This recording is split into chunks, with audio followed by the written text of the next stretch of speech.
Hi everybody, it's Ren the Bird Tamer coming to you with another video. Sorry I have been off like these last 2 months and all. Things have been busy with life and the holidays and well, I know it's late, but here is the video I promised you.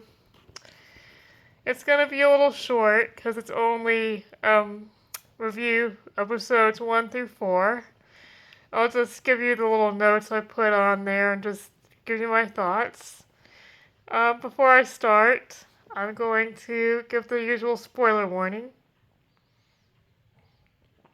After all, not everyone has seen it, and I don't want to spoil this amazing anime.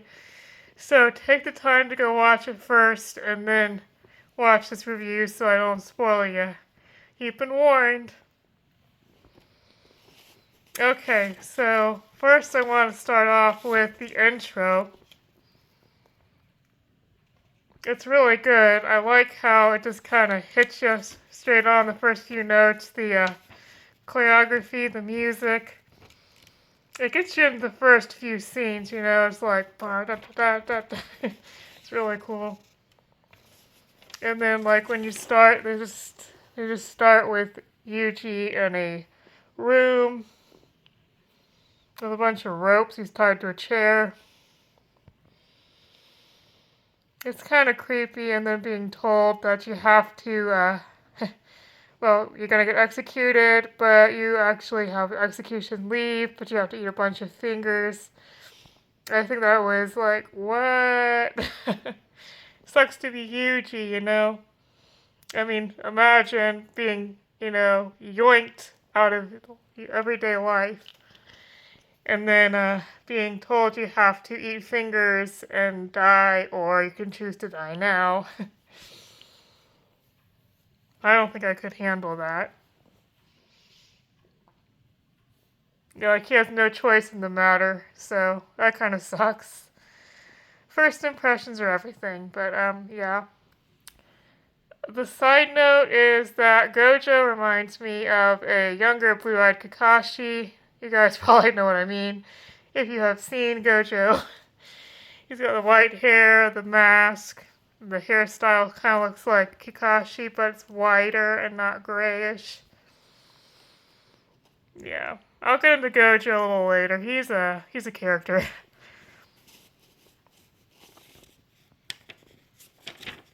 And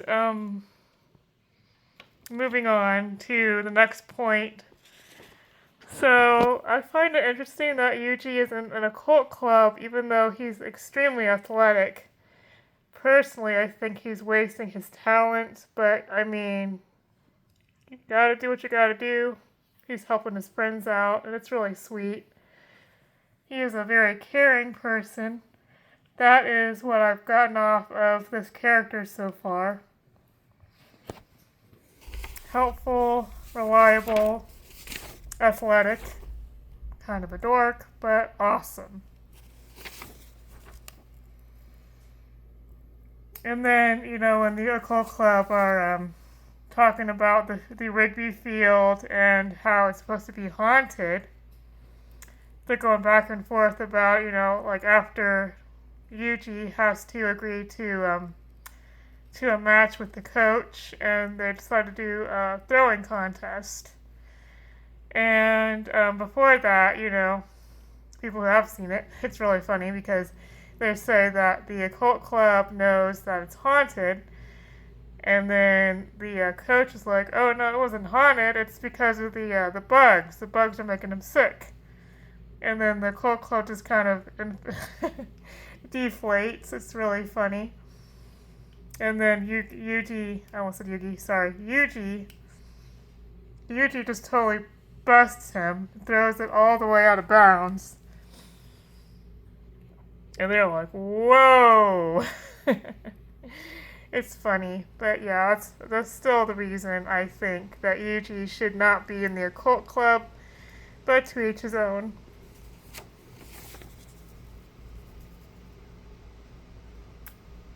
Yeah. Yeah, so when they open the finger the cursed finger, the special grade object that was supposed to be in the shrine, the Fushiguro is supposed to retrieve.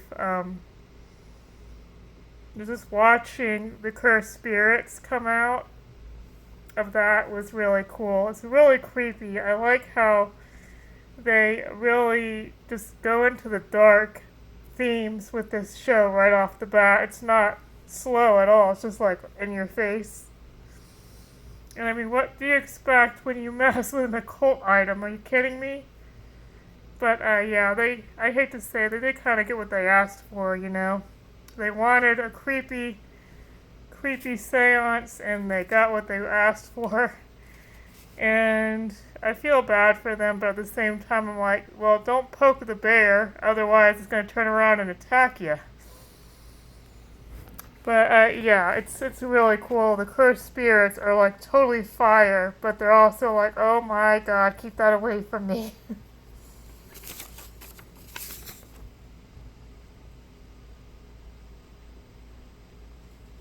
Oh, yeah, and I should have said this point before earlier. While Yuji was in the hospital, um, sorry, this is like totally spread out, but I like how he and his grandfather have a very, very special, unique bond.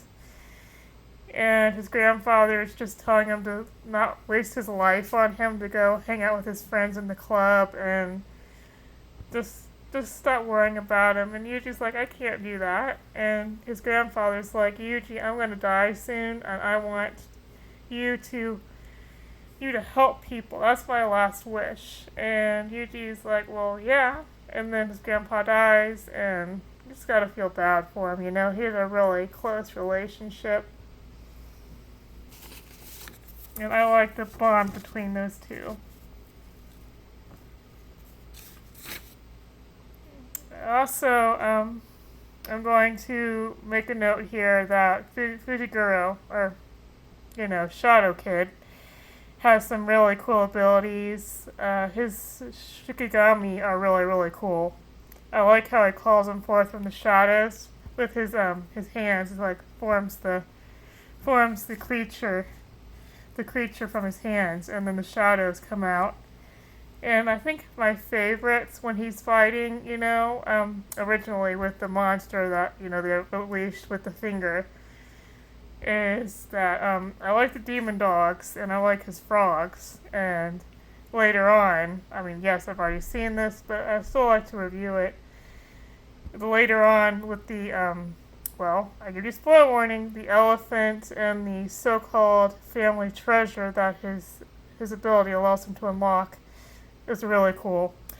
Not going to spoil that in this episode, but it is really, really neat. So, I already kind of did because I mentioned the elephant, but yeah.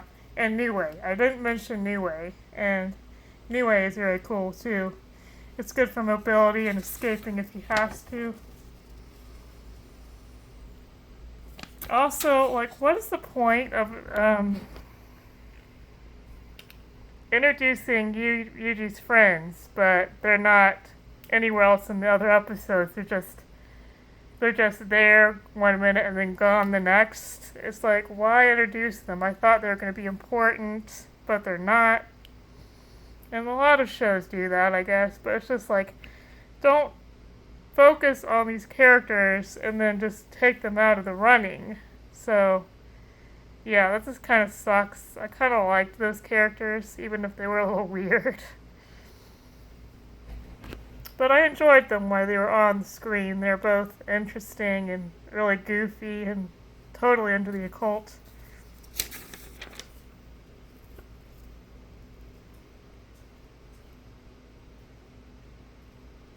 Okay, yeah, so back to the fight with the monster before. So, Yuji is crazy going in there without any cursed energy, because he's just a kid with physical abilities, but he hasn't gotten his power yet. And he's going up against the monster with Fushiguro, and he's like, get back, you can't do anything, you don't have cursed energy. And Yuji's like, well, I can still help you, you're in trouble here. So he jumps in there, tries to save his friend, and yeah, the girl, and he gets almost eaten by the monster, so he's forced to eat Sukuna's finger, which is disgusting. But he was in a tough spot, so yeah, there's that. And again, eating the fingers is like really gross, but he was in a tight spot. And it's nice how they finish that off, and Fushiguro and Yuji become friends, or at least acquaintances. But the fact he swallowed the finger completely complexes the whole thing.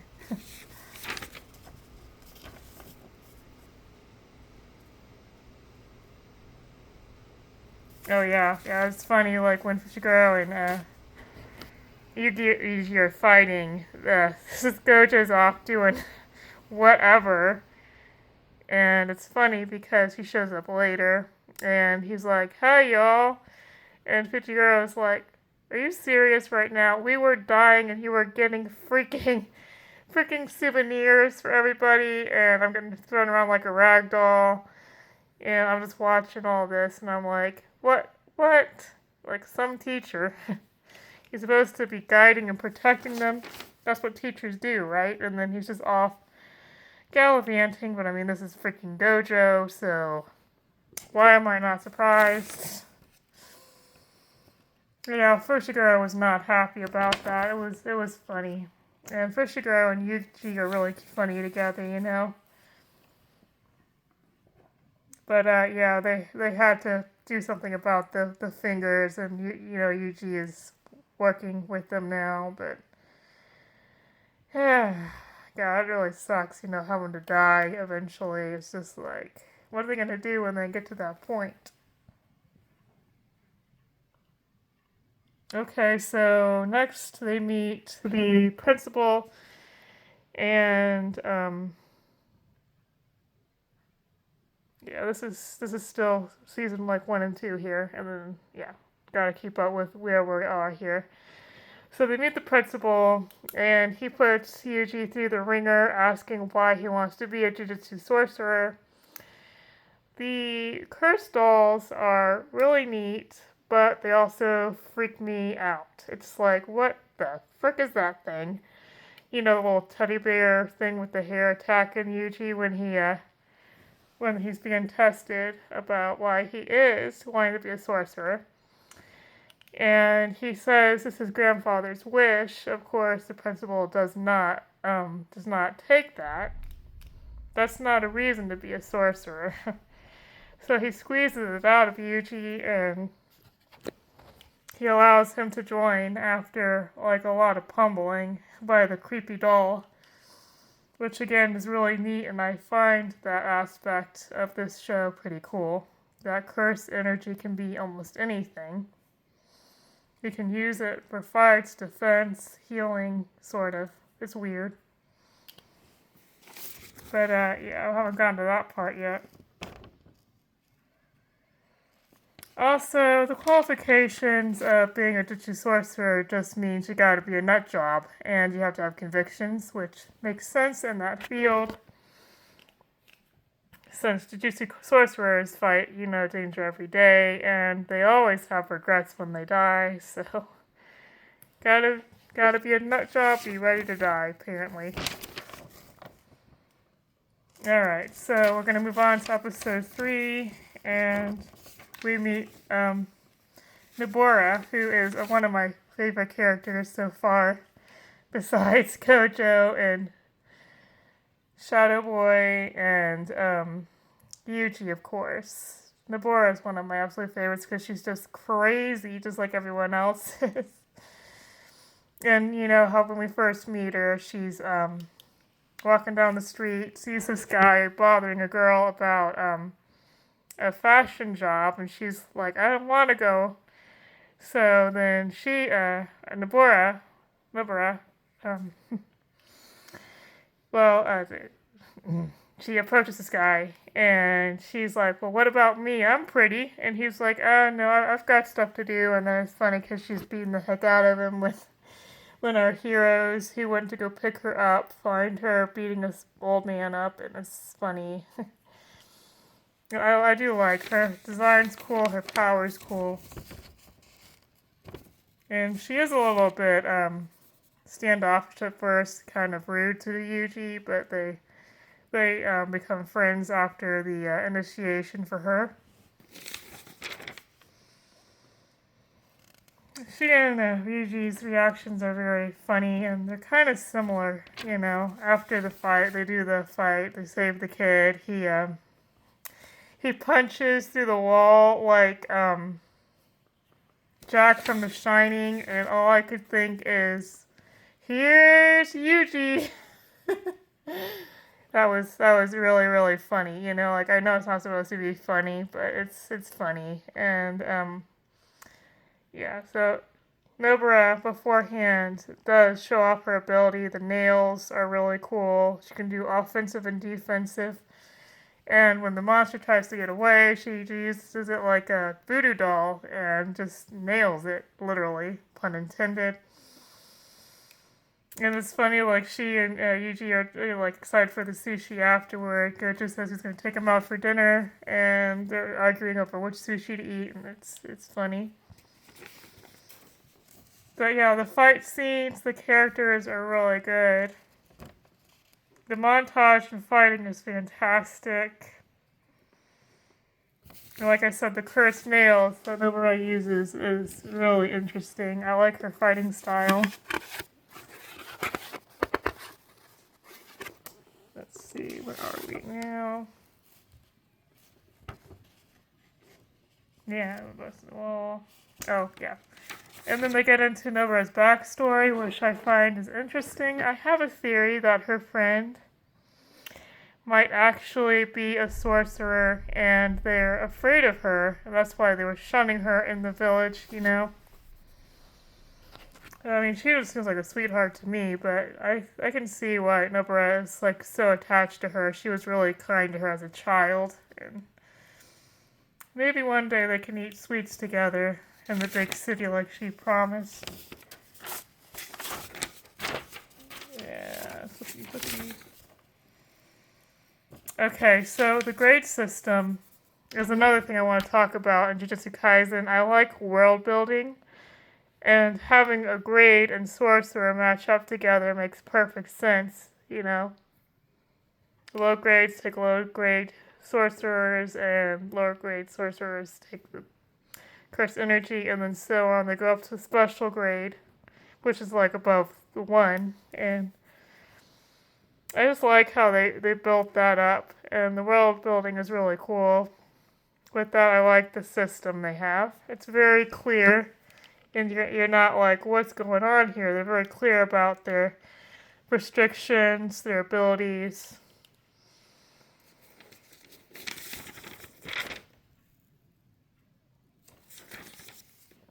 And then when they go on the mission together, for 3 of them without Gojo,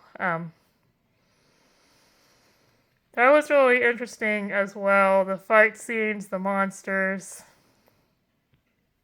Ryuji sacrificing himself so the other two could get away. Yeah, that was a rough one, man. That was really rough. I mean, he technically dies in that fight, but comes back, and I mean, I still don't know. It's just weird. Like, it's a weird magic kind of thing, but I'm glad that he's not dead. That episode was one of my favorites, I think. I like the veil thing, too. That's, like, absolutely fire. It's like a cool barrier and keeps all the people out and the spirits in. Minimizes the damage, but it also can be a problem if the sorcerer on the inside can't break it to get free.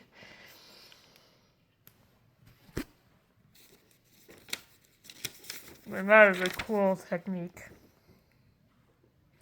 And I already know about the domain expansion, but the earlier episode with the first domain expansion and the maze that they have to run through is really cool. Yeah, but I think that the further on we go, the cooler the expansions are. And I mean, I honestly thought when Kurosaki got yoinked through with the one cursed spirit that she was done for. And I'm like, ah, crap. But yeah, it turns out she turns out okay, and I mean she's tough. She can handle herself, which she does. And then Fushiguro gets her out of there as they promised, and that was cool. And then Yuji's fight with the special grade was pretty cool. It's interesting how a lot of them look a little bit like Rika. I mean, not all of them, but you know, Rika, the curse. Yeah, the curse on the movie there. It's interesting as well. Yeah, Rika and Yuta are another subject I would like to talk about. I find the dynamic interesting. But back to these episodes here. I just found it interesting. The one looks a lot like Rika, but he's more on his his two legs. He's not really snake-like in the back, but his face and power is a lot like Rika's. And it's funny how excuse me, how once Yuji lets Sukuna out, he just decimates this cursed spirit like it's nothing. Although his power is still kind of weak right now because he's got one finger. It's still really neat. And Yuji trying to block the attack with his hands before Sukuna comes out. It's just like, dude, do you want to not be able to use your hands anymore? That was not the best idea, but I mean, he was in panic mode and trying to save himself, so. That fight was cool as well. I really do like the show so far.